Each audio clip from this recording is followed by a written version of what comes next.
Hey y'all, kind of a drizzly, chilly 66-degree day here in central Missouri. I'm going to try to finish up this Arrowhead teaching crap that I've been pulling on y'all. I think I'm going to go down to a ditch I haven't walked in over a year. Just to put everything in context, I think it's more fun when I talk about this stuff while I'm actually in the woods, in the places it happens. So I'm going to do that real quick and try to make some sense. I'm going to give you all some stuff. Hopefully it'll help you get out of this with a little bit of style. I'll be right back. I'm Dale Verts. Cold outside, 66 degrees.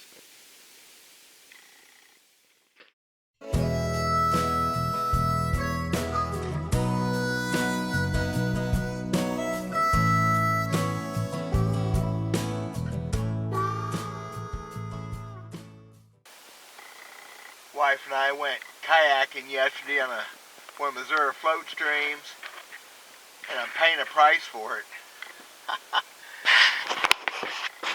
Tweaked my back a little bit. First thing yesterday, never said anything. I worked my way through it all day. I mean, sore. But the biggest thing, like my mom told me years ago, it's that hair of the dog. Just go push yourself up a little bit more and get over it. So I'm going to survive this, hopefully. Back is pretty tight. Poor pitiful me, right? I want to point out that if you're doing a video series called a definitive guide, that must mean you think you know something. Every time I think I know something I don't know, I find myself just fuddled and lost. I am not an expert at this. This is my 8th video and the final video, at least in this little series. I'm just trying to pass on what I do know, what I found that works for me over the years. It does not make me an expert in any way, shape, or form. In fact, I'm probably the exact opposite. I'm still a novice after 50 years of doing this. Everybody else is too, though, so I'm in good company. And it's going to be a careful, slow deal here. So I tweaked my back first thing yesterday. Oh, in a kayak. And never told my wife. Worked through it all day long. We floated about 8 miles and drug the boats over 20 times because upper river and low water. And I'm just going to work through this and stretch out. It's what you do. You can't give up. So my plan is to spend a few minutes on this little ditch here. So I'm looking for rocks while I'm talking about rocks. That's always a good plan. And this brings me to a point of these ditches. I've talked about it before. This video should be just a collaboration of tips and things, and maybe a few secrets towards the end. We'll see. May have to go to the whiteboard at my man cave, finish up. I don't know. Boy, it's a pretty day. You know, I just thinking that walnut trees are changing. Hey, I don't know what the date is today. It's just darn near fall. It feels like it. It's not really shorts weather. How's that for idiot? Okay, ditches. Except what I got there. Oh my gosh, it hurts. Look at this. Look at this. Look at that right off the bat. See the curved flake.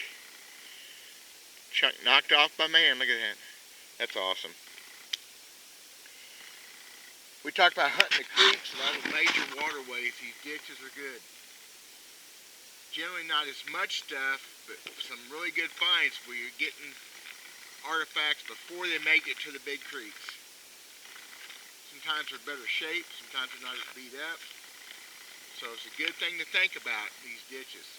And that's what I'm in today with a ditch. The main reason I brought up that kayak trip yesterday, floating the Niagara River in south central Missouri, it's a trip for my wife, first and foremost. Whenever we do this, that's our first real float trip in her new kayak, and my first one I ever had my kayak out in a float river. Anyway, as I did arrowhead hunt yesterday, I fished yesterday, I did a lot of things. We floated about 8 miles of river. I hunted less than 1% of the gravel bars that was there to hunt. But I hunted a bunch. I hunted the biggest gravel bar I've ever hunted in my life.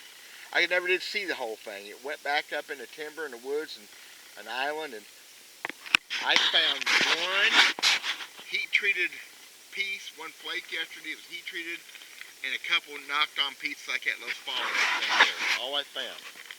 So that's number 2 is it takes time, y'all. It takes, I know I've talked about this before, but we're going to cover this. If you're going to have a arrowhead hunting video that's supposed to be all-inclusive, a lot of time. I didn't hunt anything yesterday compared to what was there to hunt, but I spent several hours walking gravel bars yesterday and never found anything. It takes time. Some days, it's just going to happen.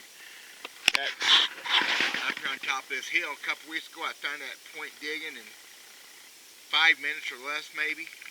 It don't happen that way very often. When it does happen that way, it's just, it don't happen that way very often. So either you just relax and enjoy your time outdoors. When arrowheads come, they come. Or if you're going to be more serious, you're going to have to put that time in. You have to, like I'm zigzag these bars. I'm back and forth. I'm not walking straight lines. Trying to cover it all. Hoping to find something. But there's a lot of time you're going to spend just looking. That's just all there is to it. Do not forget to look at these dirt banks, these root wads next to the creeks. Do not forget, peek up underneath there. Find stuff before it ever comes in the creek. It happens rarely, but when it happens, it's cool, and you may even get a cache situation. You may find a whole bunch of them. You just never, it's happened to me. Just don't forget that. So I've talked ever since I did my first how-to arrowhead video 2 years ago. You have to be near the water, the old source water, these old creeks. I bet you the Great Lakes got some cool artifact hunting around them. You're not going to hunt around your dad's pond unless the pond's in the territories where the people were at originally and the pond dam's all tore up, blah, blah, blah. Got to be around the water. You got to be where man lived. Just simple as can be. If you're not hunting around within, half mile or so, mile of water that's been there for thousands of years, which most of these creeks, they're older creeks.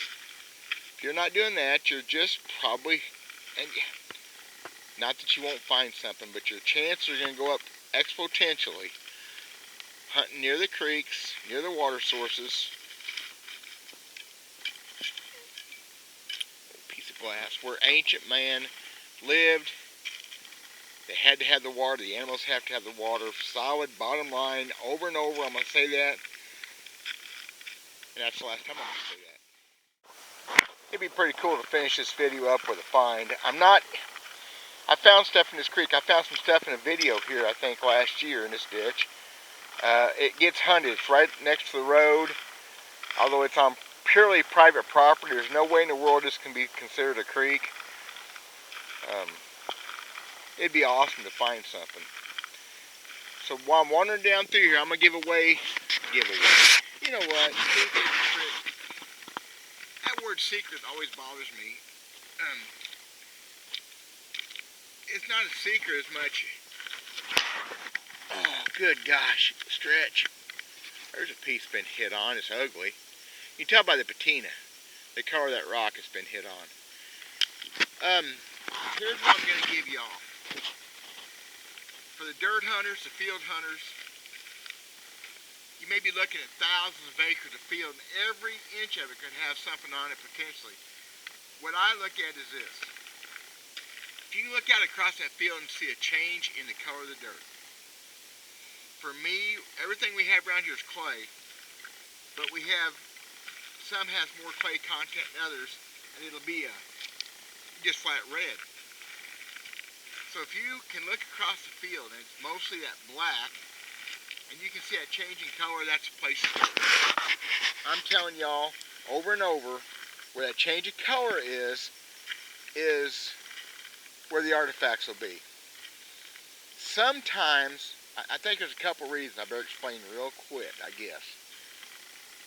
We have a lot of mounds Okay. I got a buddy of mine argues the mound thing. Let's just call them high spots. Let's not call them mounds. Let's just call them high spots. They may be from thousands of years of people camping and living in the same spot. That builds the ground up. Thousands of years in the same little area, the ground gets built up. Whether it's a mound built or not. That's just fair. And that means it's a different colored dirt than the dirt around it. Or, what I've seen over 150 years of power farming. Cool looking rock there. My wife will want that one. Gosh, I hope she never sees it. I hate to have to pack that out of here. Tractors, plows have flattened those spots out and spread that dirt around. Also spreading the artifacts around. But you can look out across our fields here and the dirt's never black to speak of. You gotta go a fair ways north to get that black dirt. But it'll be darker and then you have them lighter red spots. Sometimes they're mounds, habitation high spots. Is that good enough, Mike? I got friends of mine keep me honest, or try to anyway. Kind of a losing endeavor. So to start with, if you look out across the field, you can see that different colored dirt. Whether it's light to dark, dark to light, try that. Try those transitions. For me, over and over and over and over, I can point out in the field and show you where I'm going to find the most stuff. Boy, I'd hate to have to get in that water today. I would if something was cool enough, though. I sure would. I guess. Couldn't reach it. I can't believe this ditch is just almost a creek.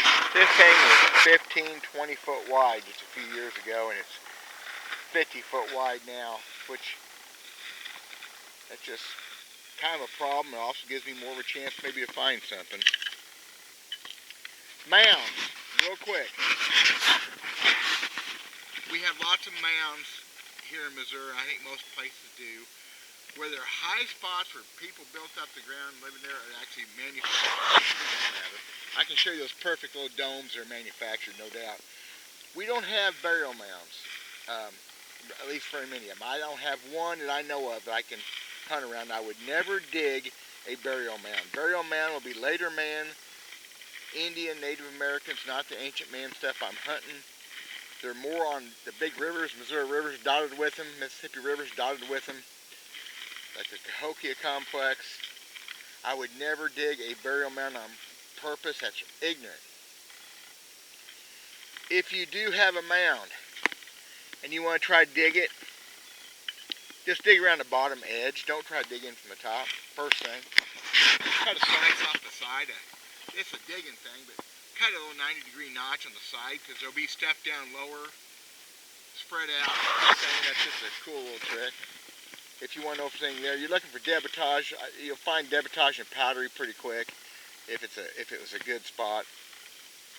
That's probably a stupid thing to interject, but I just thinking about mounds and high spots where people lived, mounds, whatever you want to call it. I'm giving in to my buddy on that, but we have true mounds.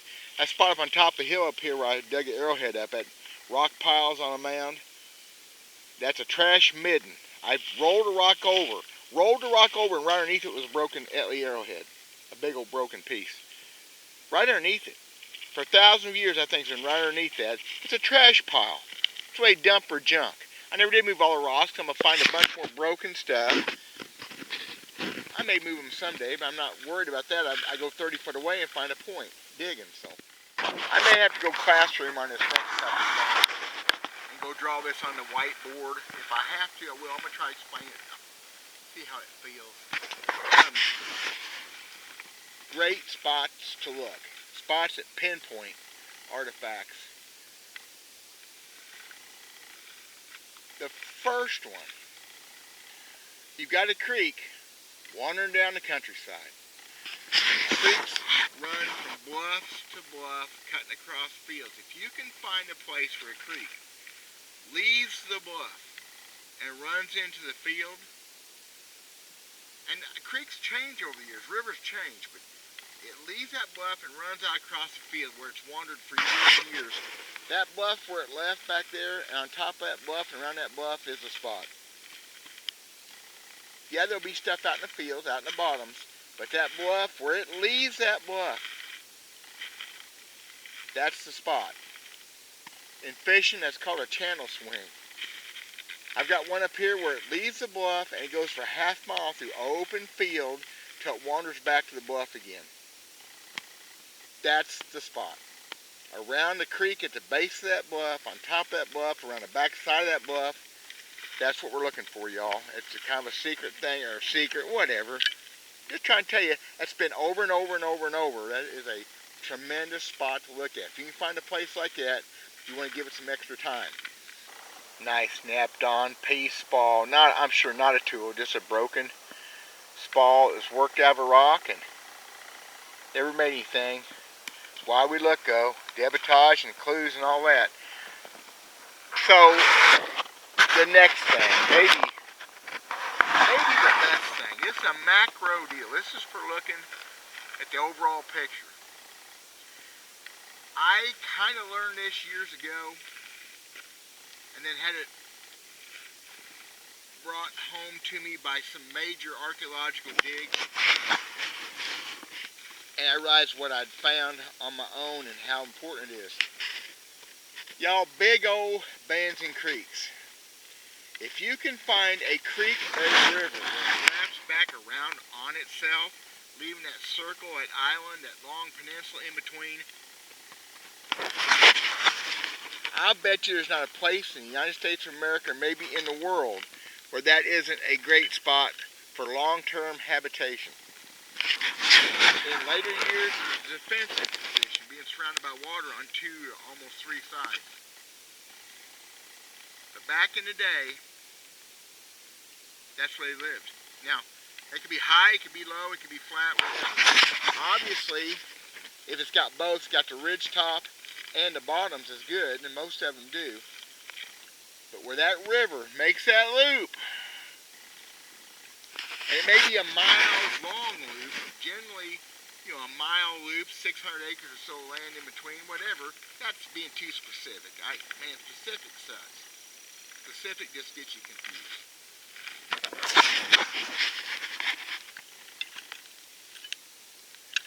Wow, that looked good for a second.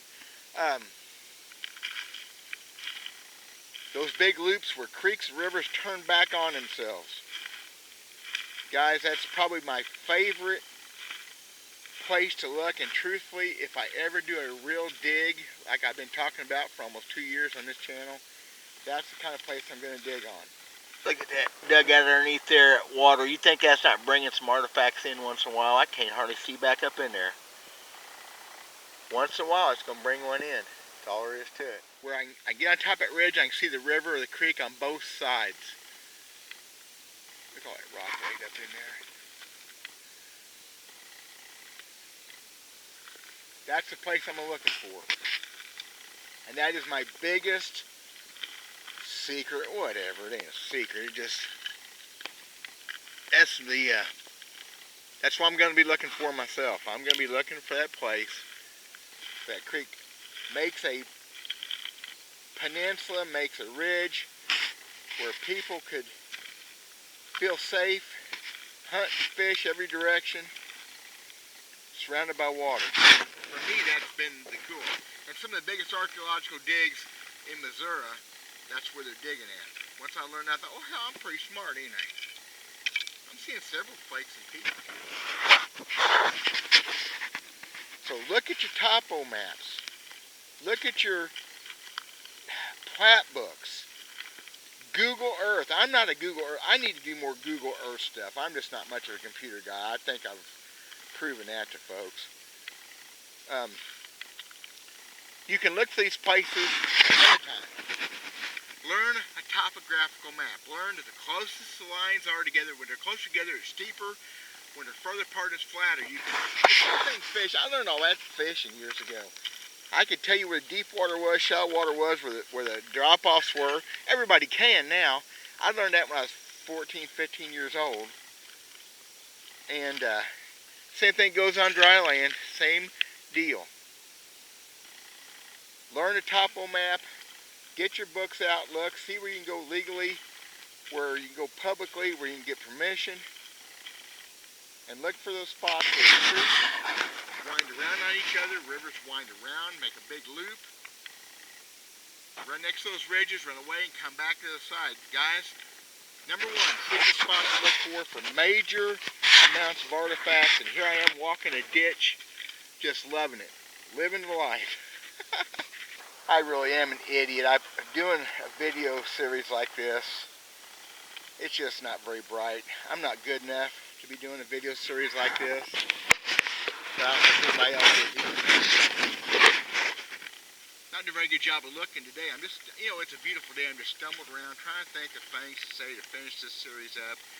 I don't have a real earth-shattering experience for very many folks, but I do try. Appreciate y'all watching. Such a huge mess of stuff to look at here. I cannot believe how big this ditch has grown the last couple of years. I said that before, didn't I? A really smart guy. Oh, look at that big old nodule. Look at that. A smart guy would have brought an arrowhead with him and found one to finish the video off. I'm not into planting, and I still got accused of it once. There's one in here. In this stretch, there's an artifact. And I'm not looking hard enough. It's bad. You gotta look hard every time, but I'm enjoying the day. Seeing hit-on pieces. There's one here in this 150-yard stretch. There's probably something still here. Said I'm in a place where people coming off the road.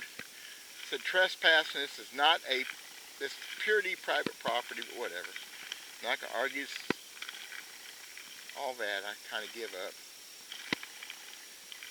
So a few kind of secrets, a few tips. It's all there. I've done the same video over and over for 2 years, basically. Find the water, spend the time, learn how to see them, not just look for them.